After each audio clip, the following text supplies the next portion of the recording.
Hi everyone, this is The Cutting Room, the movie show by All the Right Movies. My name is Luke, and the very nice fellas with me are Westy and Matt. Hello. Hello.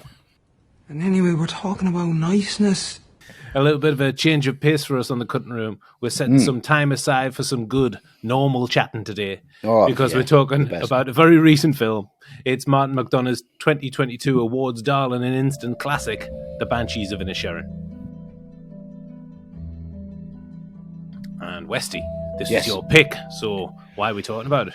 I feel it's quite necessary to talk about because we've got a plunge of films coming out at the moment that aren't really satisfying at all. You know, the Mission Impossibles are coming out. I'm not going to single out Marvel films. I'm not going to do Avatar. But I am going to say those things. But then this comes along. But then this comes along, and you kind of go, "This is like what I really love about cinema. It's what I really love about it. It's just so well written. It's so well thought through. The performances are just immaculate."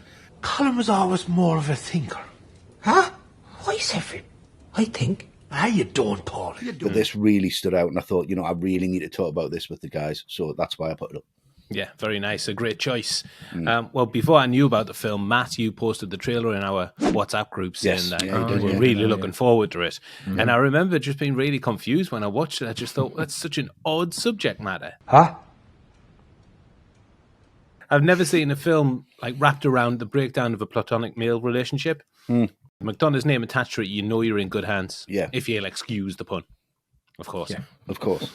I went to see it at the cinema and loved it. And I wasn't expecting it to be so emotionally dramatic because the trailer didn't really portray it that way. Yeah. And I think I need to give it a couple of watches before I really appreciated McDonagh's approach to the material and the power in the performances all round. But it's a deeply affecting film, and I'm really pleased that we get to talk about it because we don't usually get to do a new film. It is actually quite rare that the four of us, if we include John, we all see a film pretty much at the same time. I saw it at the cinema, Luke. You just said you did. I think Westy and John saw it as soon as it came out on streaming. And, we are all huge fans of McDonagh, so we did all have high expectations and, don't want to preempt the verdict too soon, not too much, but I think it's fair to say those expectations were met. And we're right in the middle of Oscar season. This has 9 nominations, so it feels right to be talking about it now. And there's just loads to get into it. It's dark, it's funny. Some people are perplexed by it. Some people think nothing happens and it's miserable. So let's get into it. It makes complete sense to talk about it. It absolutely does. Definitely. Okay, well, we're off to the islands of Ireland to discuss a tale of nature and community and friendships gone very wrong in the Banshees of Inisherin. Let's do it, so. On the small island of Inisherin, happy-go-lucky Pádraic's life is turned upside down when his old pal Colm breaks up their friendship because of Pádraic's dullness. But his feelings aren't the only thing that are hurt on the island. Donkeys, sanity, self-worth and fingers all take a battering amid the backdrop of the Irish Civil War on the mainland. Written and directed by Martin McDonagh, The Banshees of Inisherin was produced by Graham Broadbent, Peadar Kearney and McDonagh himself for Film 4 Productions and distributed by Searchlight Pictures. Colin Farrell stars as Pádraic, Brendan Gleeson stars as Colm. They have surnames, of course, but I'm not going to risk embarrassment by attempting their pronunciation. And those two are joined by a sublime cast, including Carrie Condon as Siobhan, Pádraic's isolated sister, and Barry Keoghan as the lovable village idiot, Dominic. We're taking the usual cutting room approach by talking about Martin McDonagh's direction and writing before we discuss our favourite performances and moments from the film. Finally, we'll summarise and score Banshees out of 10. First up, though, the director. Naturally, Martin McDonagh was the only person to be in the frame to direct Banshees. It's his material. He doesn't do it any other way. I'll only write and direct my own things. So, Westy, what do you think of McDonagh's work as director on The Banshees of Inisherin? I absolutely love his work as director here because he just appreciates actors so much. And you can tell that this dialogue was written and then delivered as it was written.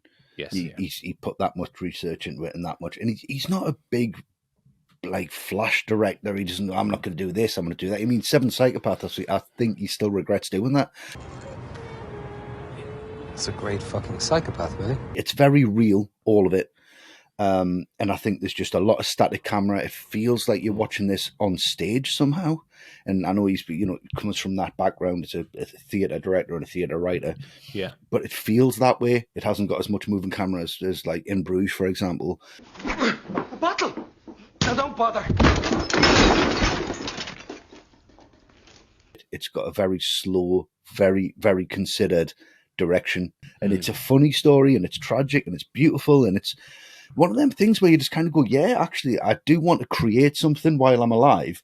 And there's a lot of people around you that stop you from doing that. For chatting. Aye, for aimless chatting. Not for aimless chatting, for good, normal chatting. And that's unfair, but that has never been explored. And to do such a simple thing and strip it down to that point where you go, fuck me, I totally relate to that. And then have a civil war backdrop with a civil war happening on the island as well, metaphorically.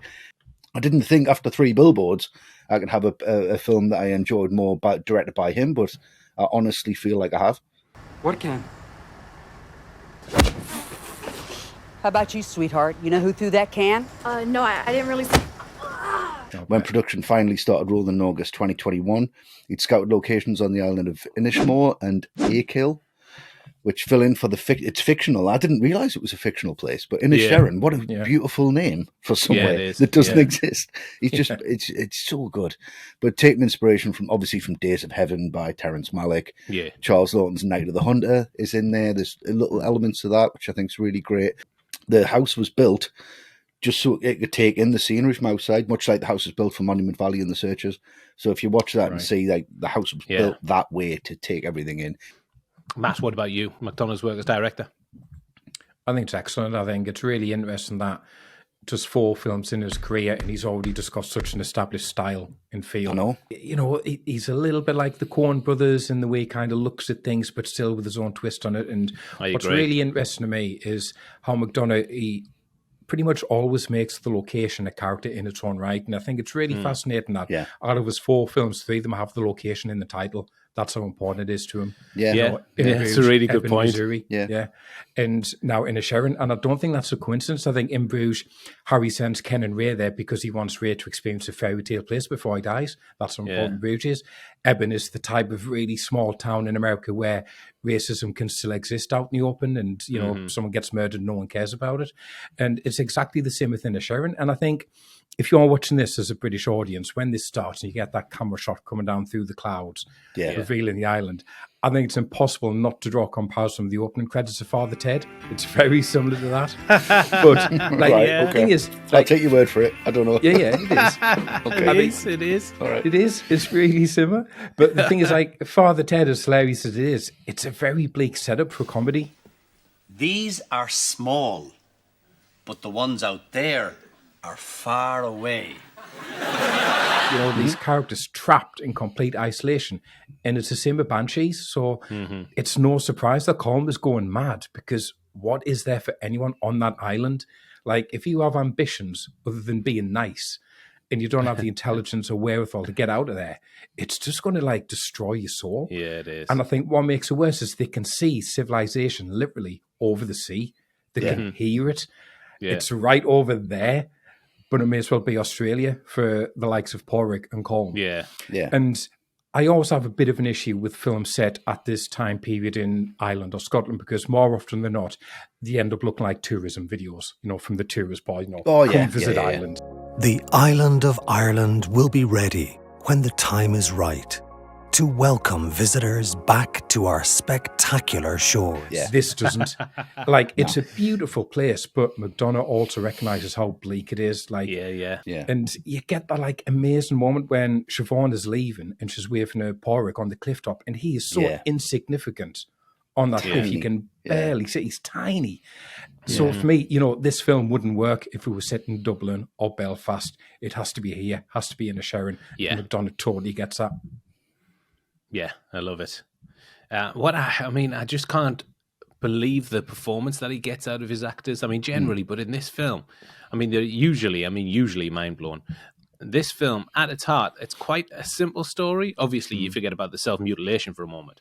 But it's got quite an unpalatable plot, but it's very much dialogue, character-driven film, and every single performance in here is incredible. 4 leads in particular, they've all been recently nominated for an Oscar. It's testament to, you know, of course, the actors, but McDonagh's direction of them as well. And he's pulled that off time and time again. Gleeson and Farrell in Bruges, McDormand, Harrison, Rockwell in 3 billboards. And I think the performances here are top of the pile. What I'm really struck by in the film is the amount of space that he leaves for actors to just fill in the blanks. Yeah. He's got the confidence in his performers that he can just leave the camera on an actor with no dialogue, and it's just so compelling. I think the most obvious one is when Colm first tells Pádraic that he doesn't like him anymore. And there's at least 10 seconds where there's no dialogue, just a static camera capturing Pádraic's reaction. And then he says, "You do like me." Yeah. Oh, it's heartbreaking. It is. You do like me. You liked us yesterday.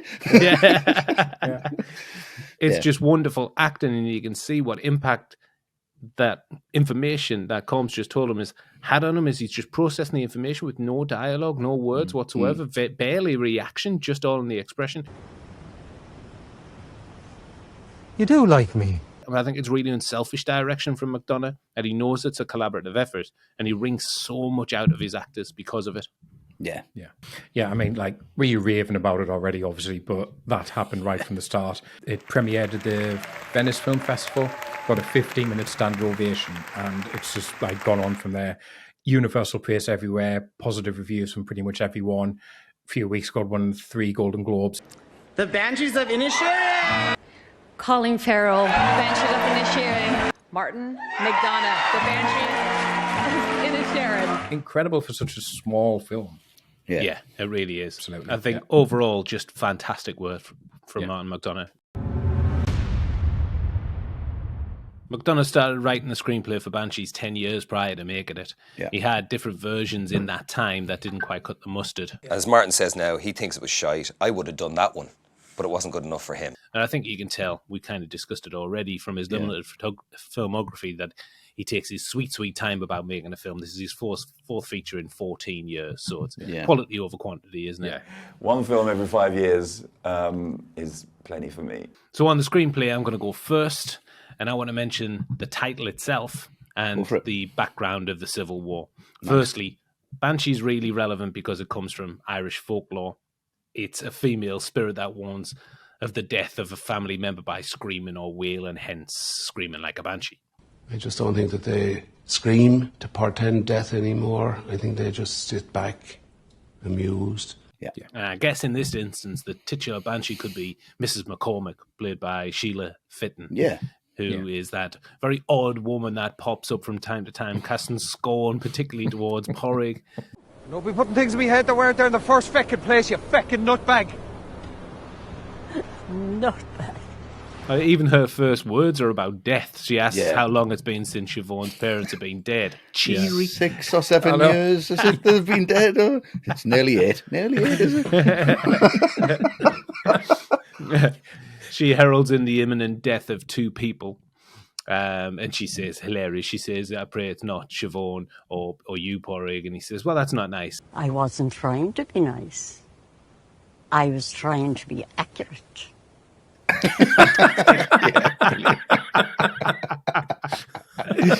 That's wonderful. What a delivery. She also uses the hook that Dominic finds at the start of the film to fish him out at the end. Yeah, that's heartbreaking. Yeah. And obviously he's the first death. She warns of 2, maybe 2. Maybe even 2 deaths. Well, that'd be sad. And I like that second death is left up to interpretation, really. I mean, I know Jenny goes, heartbreaker. Yeah. Totally. God bless. God bless. It could be the death of Colm and Pádraic's relationship, or the death of Colm himself. I mean, he's not taking good care of himself. He hasn't sought any treatment for those missing digits. So Isn't he keeps she on going the cliff, though, when he's waving to Siobhan? And then that just shadows Jenny's death. Mm-hmm. Because that's just before Jenny dies, right? So she's always there before. She is. So the final shot of the film taps into that for me, because we get that over-the-shoulder shot of her looking down on Colm on the beach, which suggests to me that he's done for. But then she's obscuring Pádraic. He comes into shot, out of it, throwing it all up in the air again. Visually, just stunning storytelling that. Fantastic, yeah. And I think this story lends itself to the nature of folk tales or folklore. There's a touch of the old wives' tale about this story of somebody who's threatened to cut off his fingers to ward off a boring acquaintance. It feels like something like your grandmother would tell you. Just not being boring. If she was particularly harsh. Never happened to me, thank God. Was your grandma like? Really harsh. No, but it's kind of like that fantastical kind of feel to it that you get from any kind of like old wives' tale. Yeah, exactly. A finger. In the background as well, the Irish civil wars raging on the mainland, and significant because it's metaphorical of the themes of the film. Westy, you mentioned it. The war pitted family against family, friend against friend, depending on their political standpoint. And in the film, Colm and Pádraic are feuding friends who are waging a seemingly futile war where nobody really wins, and their actions have a lasting impact on themselves and everybody around them, the community. And they say at the end that it looks like the war's coming to an end, possibly reflecting that they're ready to patch things up, but Pádraic puts pay to that immediately. I'm sure they'll be at it again soon enough, aren't you? Some things there's no moving on from. And we know that the effects of the war are still felt today. So I think it's really great writing. On the surface, it's a film about the breakdown of a relationship, which is, entertaining enough. But if you drill down a bit deeper, there's a lot of interesting layers that McDonagh weaves on top of each other. And it's certainly unlike any other breakup film I've ever seen. Yeah. Wonderful stuff. Really great writing. I mean, I think he's just an exceptional writer. And the aspect I want to talk about is his character writing, because he's so good at that. And he doesn't just write cool characters with funny dialogue, a bit like Tarantino, which is all well and good and entertaining. You're under arrest, sugar. We obviously only pick 3 performances to talk about, but there's 4 main characters, and it is unfair to leave one out. So I'm going to focus on one character in the writing, and I'm not talking about Jenny the donkey. So, shame. Sorry, Jenny. Real shame. Great donkey. So I'm going to talk about Siobhan, of course. Yeah, because of course. I think she's a character in a lesser film. She would be the nag. She would be wishy-washy. She would be annoying. He is just anything but. And I always contrast her character to Colm, because in terms of the time this is set in, he is an old man now. And life expectancy back then, he probably doesn't have long left to do anything. He's had his time to try and achieve something. And in 12 years, I'll die with nothing to show for it, bar the chats I've had with a limited man. Is that it? But Siobhan, she has much longer than that. She's still got lots of time left. So she's the one who should be going mad, because she's not achieved anything. And I read this really interesting interview with her where she said, she talked to McDonagh and she said, are we saying that Siobhan is still a virgin then? And they kind of talked about it, and they came to the conclusion that, yes, she is, because she's only known the island. It's obviously very strict Catholic there. And they just imagined at some point, though, in the past, there was someone on the island just a visitor who she formed the start of a romance with, but that person had to leave for whatever reason. And that's just tragic. That's the only thing she's ever had good in her life. And, she's clearly intelligent. She's the smartest person on the island. I'm as clever as you anyways. I know that at least. Yeah, don't be fucking stupid. That's where the tragedy is for me with her character, and that's why it's so triumphant that in the midst of everything, she's the one who does escape, and she goes to the mainland where she's going to sort of make something of herself. And you get that wonderful insight into her character when Dominic is asking Pádraic about it, does she like talking? No, she likes reading. Reading? Fucking hell. But then when Pádraic asks what that book's like, and just goes, oh, it's sad. And he doesn't get it. Well, you should read a not sad one, Siobhan, else you might get sad. But she gets it because she understands, there's nothing wrong with feeling sad. It's art. And, she has the emotional intelligence to understand that. So brilliant character writing from McDonagh all round. But Siobhan is a wonderful character, and it has to be said, phenomenal performance from Condon. Oh, just incredible. I really love that moment when Dominic's talking to Pádraic and he says, does she like chatting? Not as much as most women, but she'll chat like. But she does like chatting. That's such a great line. Not as much as most women. Which other women does he talk to? None. Fucking hell. Westy, what about you? Writing. I can't say anything that you guys haven't already said, but I just love the way that he weaves the dialogue in. I'm happy enough sitting here now. Are you, yeah? Are you happy enough, yeah? It reminds me of the way we talk. Sometimes it's there's a lot of so's and likes and anyways. Yeah. What are you doing Are you going this or? Oh, what about that anyway? Yet the music of a man who lived 2 centuries ago. Yet, he says like he's English. The thing that got me in the writing is this, when it goes halfway through the film and Pádraic is just intent on being nice. He's a nice person. Yeah. And Colm says, nobody's going to remember you. That doesn't work. And that hit for me. And that's the point where I got upset because I thought, well, I've always tried to be a nice person. And they remember what you've made, not necessarily, oh, he's a lovely guy. Oh, there you are, he's a nice guy. But you've got to do something on top of that. Mm-hmm. And maybe you have to be a bastard to do that thing. Yeah. And create that thing and make that thing and let people down and be selfish. In 50 years' time, no one will remember any of us. And I think it's one of the first films, it's the only film that concentrates on the art of making something and how important that is and how much sacrifice is involved in that. And you have to literally cut your own hand off just to make something that fucking works because it's that much effort. And people around you who don't understand that, you have to let them go. Lovely. And it's really, really hit home with me. And that was the central message within the writing. It was like, fucking hell, how do you just take that and make it so relevant and so important? And he hits that home and it's just, fucking fantastic. Great point. We're talking about the sadness and the despair but there's so many funny lines in this film. It's incredible when he picks up the student guy and he tells him, spins him that line and says, if it's the same feckin' bread van, I'll kill them. I'll kill them, yeah. That's fantastic. If it's the same feckin' bread van, I'll kill them. And when he when Pádraic bursts into Colm's place and he's saying, how many fingers have you got? 9. 9 fingers is the epitome of mental. Yes, that's right, epitome. Yeah. 9 fingers. And 9 fingers is the epitome of mental.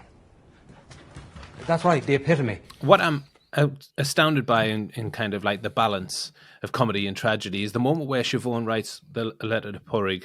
It's a time of complete despair for him. I mean, he's having a stinker of a day. He's lost his donkey, his sister, and his best friend. Yeah.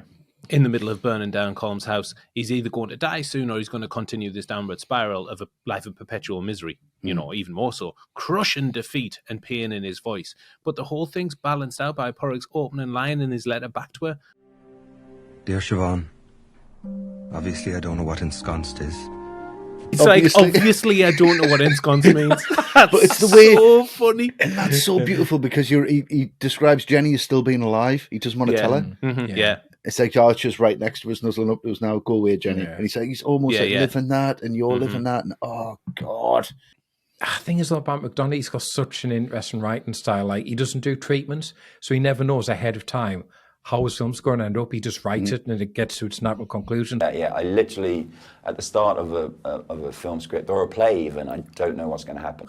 This one, for example, when he's writing the pub scene where Colm then cut his fingers off, he had no idea that's where the story was going. That idea just came to him, and his ideas just evolved naturally along the way with the story, which is just incredible. He didn't think of it and then sit down. He said, I was writing, and Colin comes into the pub, and Pádraic comes in, and he went, oh. So the screenplay for Banshees is Martin McDonagh on red-hot form, combining pathos with hilarity and depth, rarely seen in modern cinema.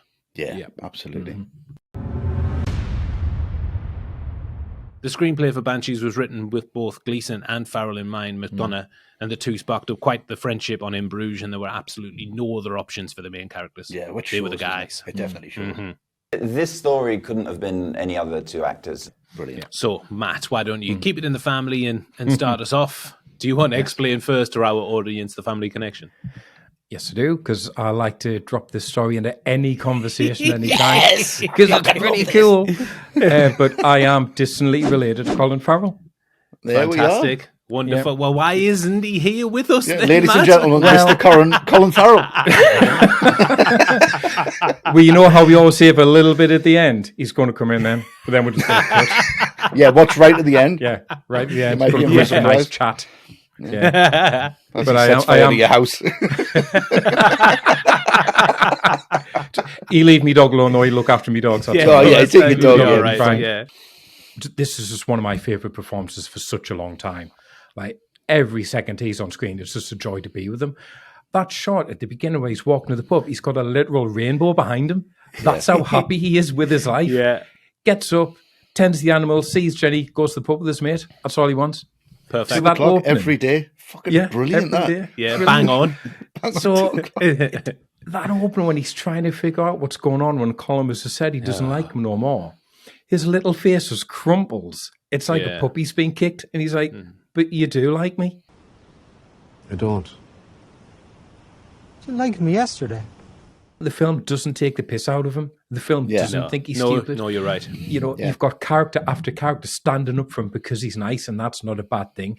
It's just that's the only thing he's got going for him, and it's heartbreaking when he realises that. I don't think you're dull. And jeez, if I was to cut something off myself for every dull person that came in here, I'd only have my head left. But Farrell, he is just hilarious throughout. You know, we mentioned the bread van scene. That's really funny. The scene where he goes to Colm's cottage to give him a slagging, and the dog runs up to him, and just for the briefest of seconds, he forgets why he's there, and he's like, "Oh, it's a dog. The dog's licking us. That's great." And then he kicks back and he goes, "There'll be none of that. I didn't come here for I'm licks. not here for licks. I'm not here for licks." For the opposite of licks. What's the opposite of licks? So funny. So funny. That's hilarious. There'll be none of that. I didn't come here for licks. I came here for the opposite of licks. That's enough of that. I'm not here for licks. Yeah, get really angry at the dog. Like talking to the dogs if the dogs don't understand. That's It's great. just amazing. That bit just killed me in the cinema. That was amazing. And because he's so funny and he's so likeable, that's why the last 20 minutes is so memorable. Like, it is devastating when he finds, like, Jenny just dead in his garden.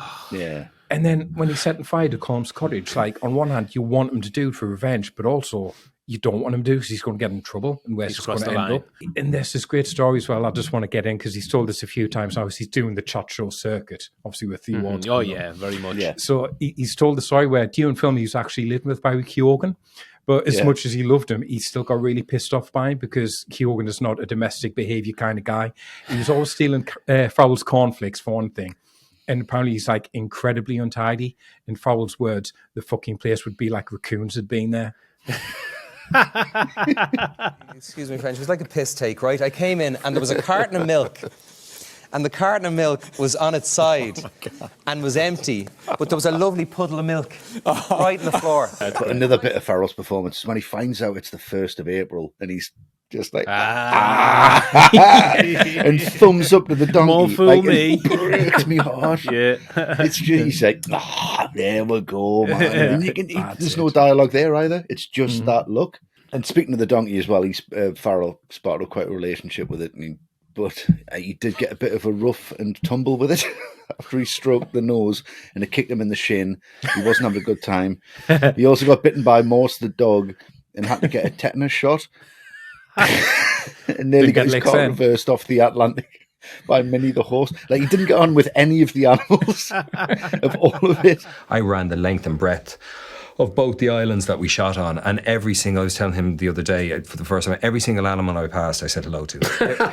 Jenny wasn't a trained donkey. McDonagh saw her and fell in love with her oval eyes. He said she looked like she had eyeliner on. And they had to draft in another donkey to keep Jenny company, who was always just off camera when filming. And Jenny, obviously, because she wasn't like a stage donkey, if there's such a thing, she didn't take direction. So that's why we get those shots of her just roaming around the cottage as opposed to sitting by Pádraic, which I think adds to the charm of the relationship. Totally does. And why Siobhan's so pissed off that she's in there. Because it's like every scene. To pick up this shit. Oh, for God's sake, Pádraic, how many more times? I am not putting me donkey outside when I'm sad. Okay, well, I'm going to talk about a firm favourite of ours, Brendan Gleeson as Colm. Yes. Legend. Such a fascinating character because he's got quite the opinion of himself and his talent. He's breaking off his friendship with Pádraic because he wants to leave behind a lasting legacy. But in order to do that, he sacrifices the very thing or things that would get him to this precious legacy. And on top of that, I'm not sure he is the genius that he has himself down as, or it's certainly not confirmed to me. He's very isolated, man. Cut off from existence, as most people are on the island, but he's emotionally cut off. He lives with nobody around him with his dog. And he's so consumed with what he'll leave behind that he doesn't take any joy from like the here and now. And I think I need to spend the time I've left thinking and composing. And I think at his heart, he knows that, which is why he resorts to possibly the reason why he resorts to cutting his fingers, because there's an inherent sadness about him. There's talk about his despair with the priest, which hints at a troubled past. And all of this behaviour is potentially an excuse for not leaving a legacy, just saying Pádraic was the reason for it instead of the truth that he probably wouldn't have anyway. And cutting off his fingers, I think, is also a release from the other pain that he feels that we don't get to know about, but we know he's going through in a turmoil. Well, I better not be dying in the meantime then, Father? I'll be pure fucked. You will be pure fucked. Yes. Well, Gleeson actually plays the fiddle for real. So it was written, this part was kind of written for him with that in regard.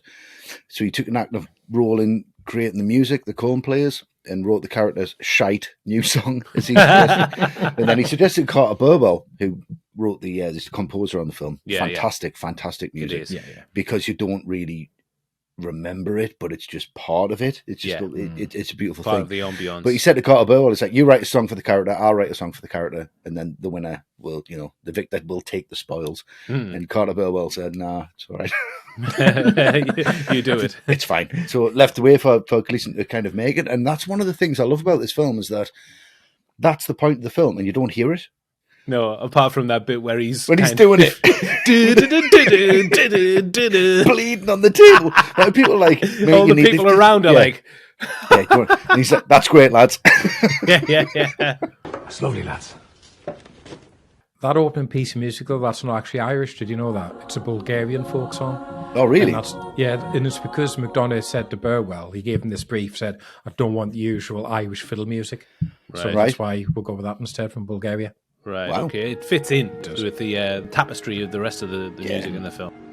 If you've seen Gleeson and Farrell in interviews promoting the film, you can't help but be charmed by their friendship and their chemistry. Wonderful pair. Just want to hang out with them. Yeah, of course you do.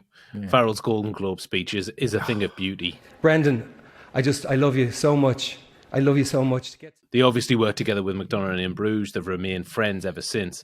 And before coming to the film, they both asked one another if they wanted to keep some distance from each other to maintain the friction between the two characters. And the response from both was an overwhelming, definitely not. Simultaneous, the two of us just said, nah, we don't need to do that, do we? Give us a hug. And what I think about is magnificent in the film is that Colm is a character that should be the bad guy, really. Yeah. And to begin with, I think everybody is on Pádraic's side, but McDonagh writes it in such a way, and Farrell and Gleeson play it in such a way that there's not a clear character that you're rooting for. No. You can see Colm's point of view most of the time because Pádraic is boring and annoying at points. Well, it wasn't me little donkey's shite, was it? It was me pony's shite, which shows how much you were listening. But he's also lovable. And Colm isn't a monster, even though he does monstrous things, and he's created a monster in Pádraic. Yeah, it's a split personality. You can see yourself in both the characters. Yeah, you can. Definitely. You can. Farrell's getting a lot of plaudits, and rightly so. But Gleeson, I think, is able to bring to the screen a lot of backstory and depth through his character without any of it being on the page. Just in his physical performance. Yeah. Great. Westy, there's only one place to go in our cast list. Go for it. Well, I'm going for Barry Keoghan. Yeah. And he's just absolutely astonishing in this. Yeah. He's the most, he's the thing I remember the most, and you've got Brendan Gleeson and you've got Colin Farrell. Call him Doherty and his fat thickened fingers. He probably wouldn't even be able to cut through the blubber in them fingers. But I mean, this kid he's 30-year-old, right? Raised in Dublin, Ireland, which you get that amazing accent that he's got, and he just nails it so well. But 13 foster homes in 7 years. Mm-hmm. Yeah. And you just kind of go, what a backstory. Yeah, and you just think, well, now he's nominated for an Oscar. I know, it's incredible, isn't it? Yeah, it's absolutely unbelievable, but you just kind of go, well, why is that a thing? I mean, you can accomplish anything, and he's proof of that. Like I've always told you, you put your mind to it, you can accomplish anything. But he's so tragic. Yeah. Oh, the kettle was the last thing. Yes. There's my dad. And it's wouldn't have minded but for the spout. Yeah. But there's just so many bits that when he's in the pub and he's shouting down, he's like, the maudlin stuff, I don't like it. I can't stand the maudlin ones. Play something dancey, Colm, to dance to. And have that mope whining. We'll go over there with that chat. Yeah. Really, they'll have to talk. He's got steaming in there. Yeah, it's amazing. We'll get him with the small talk. It's brilliant. If we sit next to him, we can get them with the small talk. Like that, you need more than that, mate. You need loads more than that. If we sat next to Colin, the women would have to talk to us too, and then we could get at them with our small talk. And then when they're at the dinner table and he's got the carrots and stuff and he's eating the food and they're having their back and forth and say, well, you can fuck off tomorrow, can't you? It's like, brilliant. Were you ever wild? Yeah. It's so nuanced. And how is it, Siobhan, that you wasn't ever married? Yeah. Barry Keoghan, Sam Rockwell, Colin Farrell, Francis McDermott in the next one. Dream team. Forget about it. Yeah. Fucking forget about it. Incredible. Amazing. Wonderful. Yeah, I mean, Dominic's such an amazing character. When he's asking in the pub, he's saying, Pádraic's saying, he doesn't want to be my friend anymore. And just casually, what is he, 12? What is he, 12? What is he, 12? Doesn't want to be friends with me no more. What is he, 12? They did one on the island, obviously, you know, I mean, that much is confirmed, and Pádraic takes a lot of pleasure in that, but at least he knows French. It's fucking brilliant, yeah. Well, touché. To what? Touché is from the French. Oh, that's from a really fucking horrible deleted scene, I think, isn't it? It is. Yeah, it is, yeah. It's when Dominic acknowledges the world, it's because his dad says it to him in a small... I mean, his dad's awful. What a despicable, horrible bastard he is through the film. But he says to Dominic that he cried more at the beating he just took from him than anyone did at the execution he's just been to on the mainland. Maybe if it was their daddy who was executing him, maybe then they'd have cried more. Well, touché. Yeah, horrific. Ooh, okay, well, a dour note, but, you know, we had some laughs. Yeah. We had some laughs. Let's build it. Let's just like McDonagh. Has he written this episode? A dour note, but we had some laughs. Well, touché, Westy, touché. Touché, from the French. So along with Curry Condon, Farrell, Gleeson, Keoghan all put in one of the best performances of their respective careers in Banshees, as highlighted by the recognition they've received at awards season as well. Absolutely. So much so I can't wait to see what they do next. Yeah. We're picking out our individual highlights from a film, full of highlights. Westy, which one are you going for? I'm going to go for the bit where Pádraic gets beat up by Dominic's dad. Christ. And then has to be taken back. And it's so good. It's just like... It's so realistic. I mean, you might not believe this, but I have been punched in the face. Never. What? Luke, you were there once. It was after a night out. Don't remember? Luke, it was you that did it? It wasn't you. I can't remember that. You not? I got smacked. But anyway, I've been hit in the face, and I love the realness of this. He's only hit twice. He's not given it's not like smashed down and given a pound. He's just a bang, and he still can't function. And Colm's just like, right, gets him on, and then he sees he can't quite steer it, and he's like, fucking all right, I'm going to have to get on with him. And there's no dialogue, and Farrell's performance in this sequence is just incredible because there's no words, and he's cut in half by it all. Yeah, he is. And they get to that crossroads, which is just so beautiful and just like so... It's visually just a wonderful metaphor for the whole film. Now, I'm going this way, you're going that way. Yeah. And he just clicks on and then cries as he's going up there. I just think, for me, this part of the film, I thought, well, this is where it kind of twisted for me. Is Colm doing this on purpose, or does he want to be fucked over, or does he really care about him? And I think that's kind of the relationship that you have with lots of people in life. It's like you want to let them go, but you can't. Because you feel sorry for them, or you feel a pull, or you feel something. Yeah. And it's trying to ignore that pull and that feel. And that's what he's trying to do by, like, mutilating himself, I guess. If this scene hadn't been in it, I think the film would have been really confusing. Because he just kind of goes, no, I've still got your back. And you go, well, this might change. Yeah. And it's McDonagh's right. There's a few moments like that, I think. It's the most interesting he's ever been. I think I like him again now. This sequence for me, I mean, it cut me in half, to be honest. That was absolutely fantastic. Will I see you at John Joe's tonight for that pint you owe me? I owe you no pint. You will, Peadar. Good man yourself. It's a deleted scene where Pádraic visits his parents' grave and sees Kearney, the policeman, on a boat at sea, who gives him the cutthroat sign. Right. And he's an absolute prick. Really well played by Gary Lydon. Yeah. He's great. Absolutely gets what's coming to him when Colm cuts him. Great moment, that. Oh, yeah. And fair play to him as well for being on camera with no clothes on at his most vulnerable. Tiny brown cock on him. He's been wanking. Of course he has. Or with his hat on, though. Yeah, I'll keep my hat on. Matt, what about you? What's your highlight? Mine is the moment where the film turned for me, actually. And it's... Well, because I just thought everything changed from this bit, and it's when Pádraic has had enough and he's drunk and he confronts Colm in the pub in front of everyone. Yeah. And you know it's a bad idea when even Dominic is trying to stop Pádraic from doing it. Yeah. But it starts off really funny.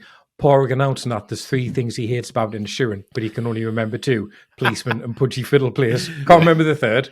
Pudgy fiddle players. Pudgy fiddle players. Pudgy fiddle players. Pudgy fiddle players.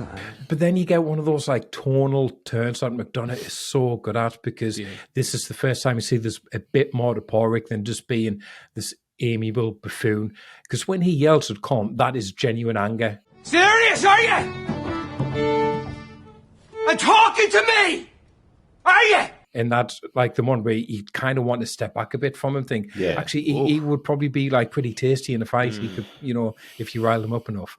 And it becomes a proper confrontation. But it's really interesting. I think it's kind of what we've been getting at throughout the whole discussion is it's so well written that I'm on both sides of the argument here. Yeah. I'm with Pádraic when he's saying that, there's nothing wrong with being nice. It's a good thing. And it's certainly better than being a police officer who beats and abuses his own son. Absolutely.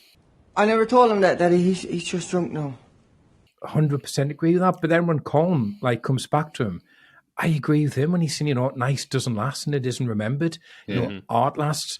Mozart is remembered from way back in the 17th century. So why shouldn't Colm try and do something with his life, no matter who he affects or how he wants to do it? But will I tell you something that does last? What?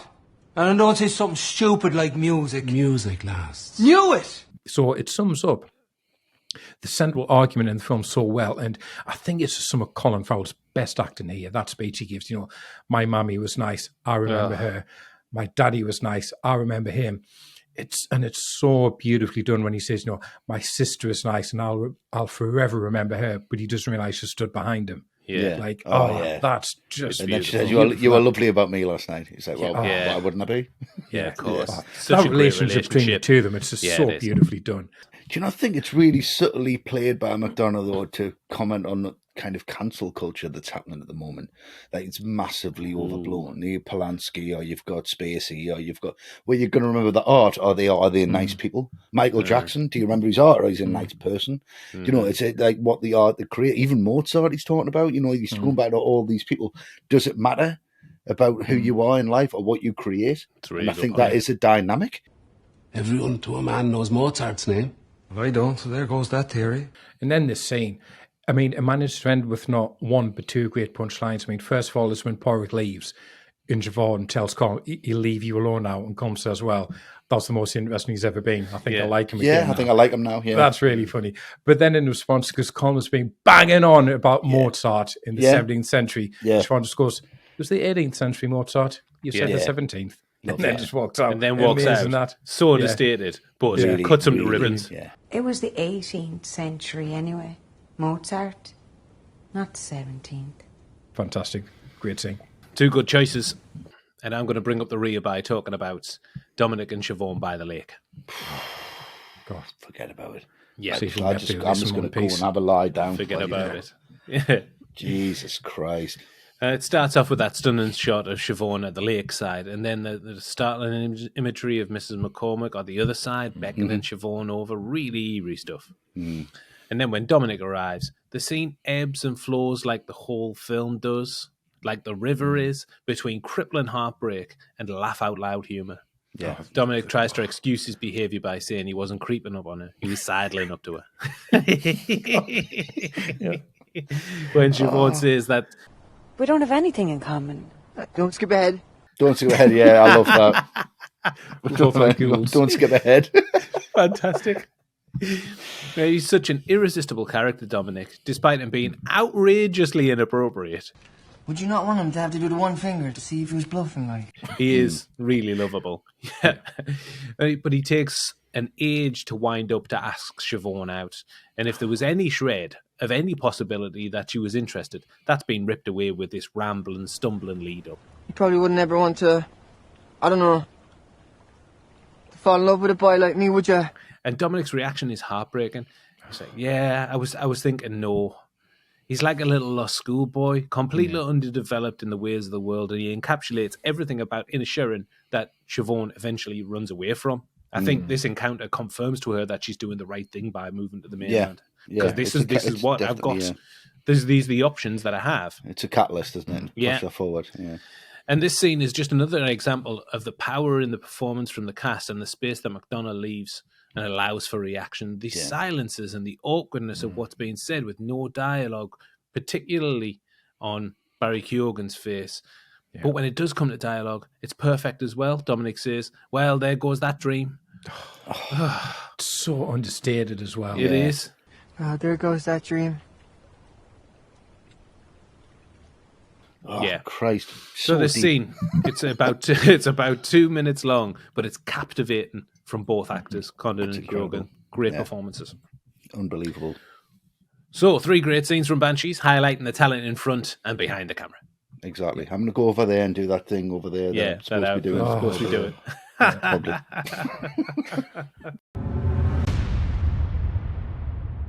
In our final section, we're summarising and giving the film a score out of 10, and I'm going to kick us off. Oof. Here it comes. Here we go. Yeah. Strap yourself in.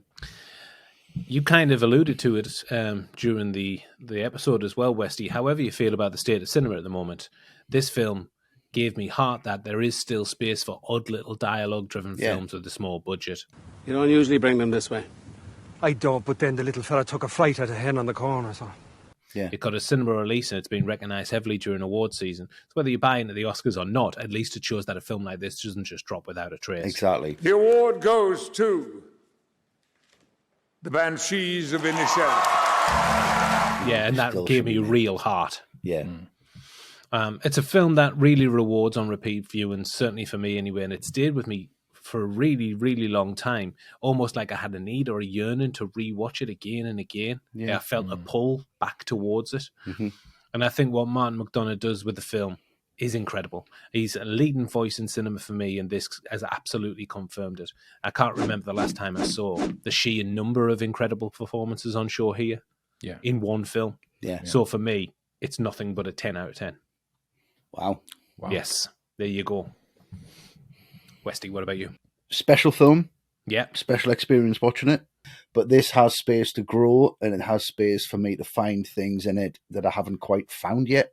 It's too early for us to create any theories or any kind of thought, but it's all there, and it feels so deep, and it feels so much like I want to mine it, and I want to get the diamonds from the bottom of it, and I haven't quite got there yet. Okay. So it needs a few more rewatches. For that reason, it's a 9.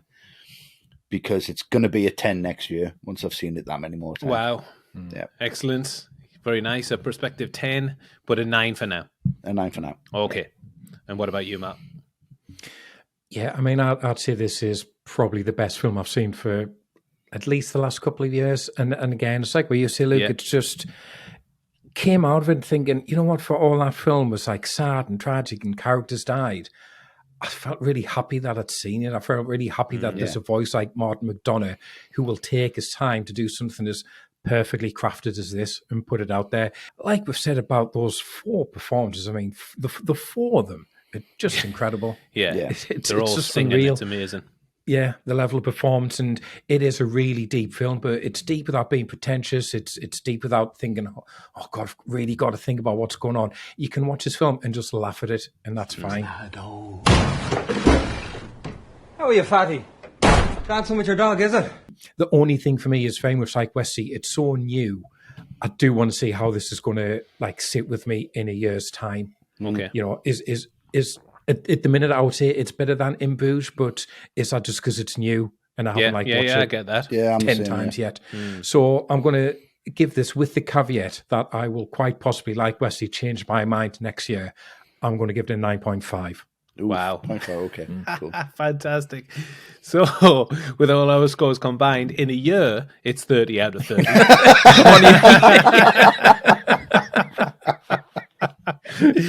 But for now, it will have to settle for a big 28.5 out of 30. A modern classic for sure. Come back for the Patreon-only episode in a year's time where we've all rated 30 out of 30. Yeah, we just re-record this bit and leave the rest of it. Yeah, the same. Yeah.